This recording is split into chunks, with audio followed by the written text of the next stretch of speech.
আসসালামু আলাইকুম। ওয়েলকাম জানাচ্ছি আমাদের আজকে নতুন আরেকটি রেসিপিতে। আমাদের আজকের রেসিপি বাঙালির প্রাণের খাবার ছোট মাছ।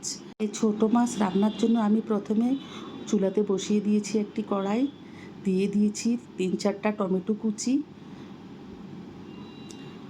8-10টা কাঁচামরিচ ফালি করে দিয়েছি, 4-5টা পেঁয়াজ কুচি দিয়েছি,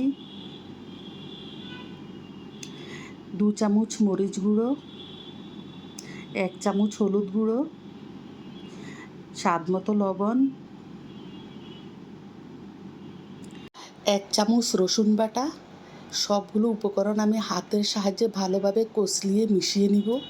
এখনও আমি চুলাটা অফ রেখেছি। সবগুলো উপকরণ মাখানো হয়ে গেলে আমি চুলাটা জ্বালিয়ে দিব। সবগুলো উপকরণ যখন মিশে যাবে তখন আমি দিয়ে দিব 250 গ্রাম ছোট মাছ। মাছগুলো আমি আগের থেকে ধুয়ে পরিষ্কার করে রেখে দিয়েছি। আপনারা যে কোনো ছোটো মাছ এই প্রসেসে রান্না করতে পারেন। দিয়ে দিচ্ছি 3 টেবিল চামচ সরিষার তেল। এবার আলতো হাতে মাছগুলো মিশিয়ে দিচ্ছি।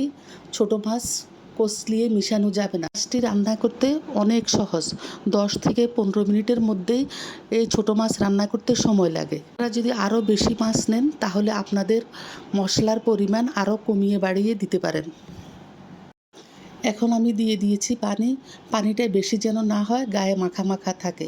এখন চুলাটা অন করে ঢাকনা দিয়ে দিব 10 মিনিটের জন্য। 10 মিনিট পর ফিরে এসেছি। রান্নাটা অনেকটাই হয়ে গেছে। আলতো হাতে একটু নেড়ে চেড়ে দিব, না হয় মাছটা ভেঙে যেতে পারে। ঝোলটা টেনে আসা পর্যন্ত অপেক্ষা করব। লবণ চেখে দেখবেন, যদি না হয় আরেকটু লবণ দিয়ে দিবেন। ঝোলটা টেনে আসলেই দিয়ে দিব ধনেপাতা কুচি। এখন আমি আরও 5 মিনিটের জন্য ঢাকনা দিয়ে দিব। 5 মিনিট পর আবার ফিরে এলাম। আলতো হাতে একটু নেড়ে দিব যেন মাছগুলো ভেঙে না যায়। ছোটো মাছ রান্না কমপ্লিট হয়ে গেছে। এখন গরম গরম ভাতের সাথে পরিবেশন করব। দেখতে যেমন সুন্দর, খেতেও অনেক মজা। দেখেছেন কত সহজ রান্না?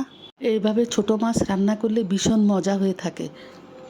আমার ভিডিওটি ভালো লাগলে ফলো করে দিবেন। আল্লাহ হাফেজ।